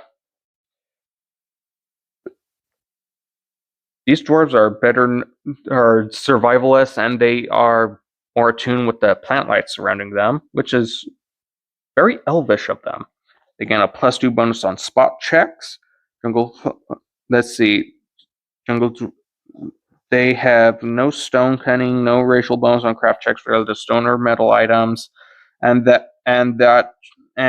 let's see. And their favorite class is Ranger. It replaces normal dwarf's favorite class, which is Fighter. Those are the mountain dwarves. We went over them already. The Seacliff dwarves. These dwarves are usually living by the ocean side within those tall cliffs. I usually think of Cornwall when I'm thinking of these kinds of environments. They gain a +2 racial bonus on swim checks. Seacliff dwarf doubles his constitution score for the purpose of determining how long he can hold his breath before he must begin making checks against suffocation. They do not gain a +1 racial bonus to hit orcs, goblinoids that most dwarves do, just because they don't encounter them very often. So these dwarves are adept swimmers, and they still have like the same features as the mainline dwarf with those differences. So whenever a dwarven commune seems to start popping up by the large ocean cliff sides, they're going to be they're going to make themselves right at home. The stone dwarves. This one was a specific variant from the kingdoms of Kalamar. These dwarves haven't really appeared anywhere else. They get +2 constitution, -2 intelligence, a speed of 20 feet, dark vision of 120 feet, stone cunning, no bonus for fighting giants, proficiency in light weapons, and when they are wearing light armor and using 2 light weapons, a stone dwarf is considered to have the ambidexterity feat. So they're ambidextrous. They are able to use both hands easily at the same time. They gain a +2 racial bonus when using the hide in shadows, move silently, and search skills underground. A lot of dwarven subtypes seems to be good at hiding. Not very warrior-like. A +1 racial bonus on attacking rolls when fighting dark elves, troglodytes, mind flayers, and grimlocks. So these dwarves are well adjusted to fighting a lot of the underdark species. They don't gain a combat bonus for orcs and goblinoids, but they do have a +4 racial bonus on craft checks related to stone. So these dwarves are going to be very good stone carvers. They're going to stay out of the limelight. They seem fairly isolationist, actually. Sundered dwarves. Sundered dwarves are what happen when a dwarven commune is completely destroyed by an outside force, and it is so traumatizing that it actually changes a dwarf's subtype. So it could go from a mountain to a sundered dwarf if a dragon somehow destroyed an entire civilization. It's really sad. They get a -1 penalty to their constitution, and no, to their charisma. A +1 bonus to their constitution and strength. Their strength minimum is 8. Their dexterity maximum is 17. Their constitution minimum is 11. Their intelligence maximum is 16. And their charisma maximum is 16. It's very dwarf-like. In provision up to 30 feet, they do have a couple of no, that's a majority of that being a disadvantage. Sundered dwarves are claustrophobic. A sundered dwarf must roll a successful throw versus death in order to overcome his fear of the underground before he can enter dungeons, caves, or tombs. If the check fails, he may not enter. Once underground, he must make a saving throw each day. If he fails, he will want to leave the underground by the most direct route. Underground, a Sundered dwarf attacks with a -2 penalty to his roll. Should he fail any his claustrophobic saving throw, the penalty increases by -1 for each additional day he stays underground. If he fails to reach open air, he may attempt further saving throws each day to overcome his claustrophobia. These saving throws are made at the same penalty as the dwarf's current attack roll penalty. And they just do get to keep their -4 to for ogres, trolls, ogre, magi, giants, titans, and they gain a -4 attack rolls when fighting sundered dwarves. A personal note on sundered dwarves: I don't think anybody played a sundered dwarf unless they were going a very acting, very much a character-driven story. This came in the good old era of 2nd edition. This dwarf was one of the main things that actually inspired me to start this series, because why would you want to play them if not to actually create a backstory where there's tragedy? These dwarves are traumatized and they can't go back underground. These dwarves, once they get attacked and your civilization is destroyed by much larger forces, these are the dwarves that are going to be populating the surface areas. Okay, now, off that sour note, we move on to the Urdunnar, also known as the Ore Cutter Dwarves. These dwarves come from the Forgotten Realms. They gain a +4 racial bonus on saving throws against poison. They can pass through stone and earth as if it were air, and can carry up to twice their own body weight with them in this manner. Urdunnirs and everybody carried with them cannot breathe while within stone or earth, and must hold their breath while traveling in this manner. They can stone shape as an 8th level sorcerer, and shape metal as an 8th level sorcerer once per round. This power works just like the shape metal spell, except their Urdunnirs can only affect 5 cubic feet of metal. Using this ability as a full round action, they gain a level adjustment +4, so they learn slower, not as bad as some other dwarven sub-races. That Duergar tiefling comes to mind. But still, that's pretty bad. And comparatively, these dwarves are going to be a lot harder to catch. They can just dive underground, they can hold their breath, they can effectively swim underwater.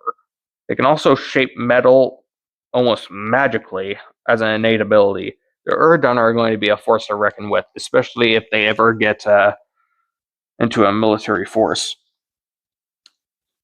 And the Wild Dwarf, the last dwarf we're going to be going over. These dwarves are small compared to almost every single other dwarf's medium size.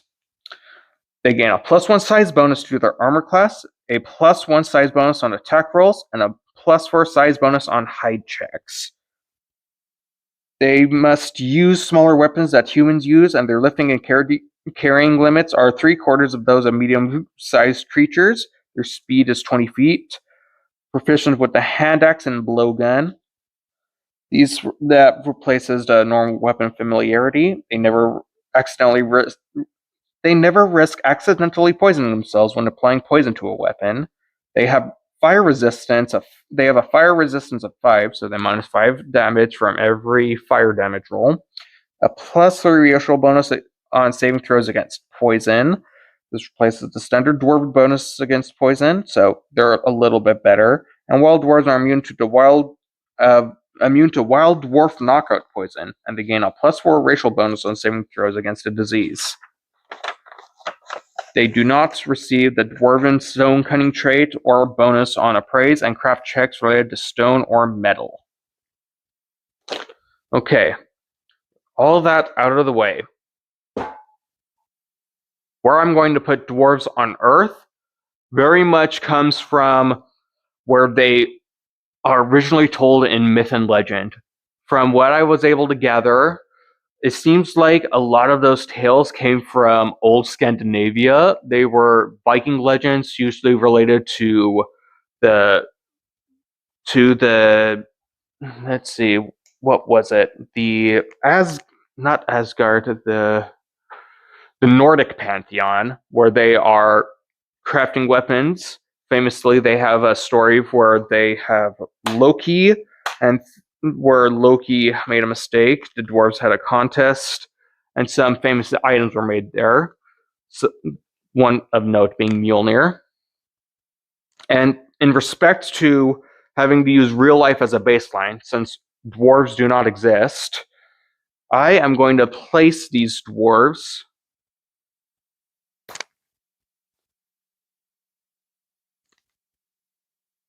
in Sweden and Norway. With the high mountain ranges of Norway, with the vast open hilly areas of the Swedish plains, I'm thinking that they should have an easy time adapting to those areas.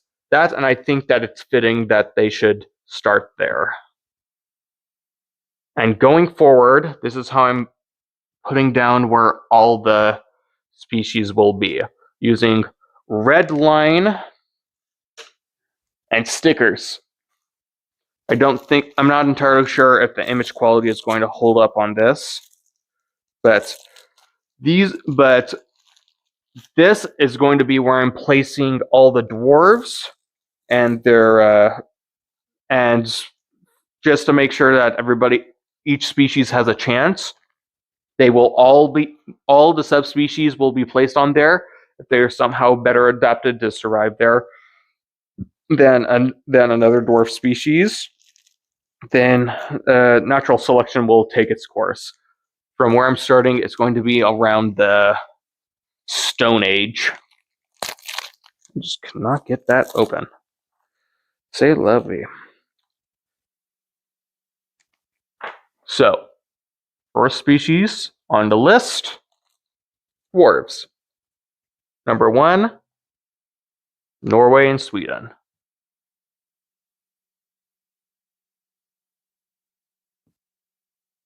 I hope you enjoyed that long lecture. I feel like that was relatively dry. I mean, I tried to drink as much as I can, but there was so much information. I had to take my time going over each and every single one. Once I reach a shorter race, I'm going to explain my theories on how those cultures will start interacting with one another.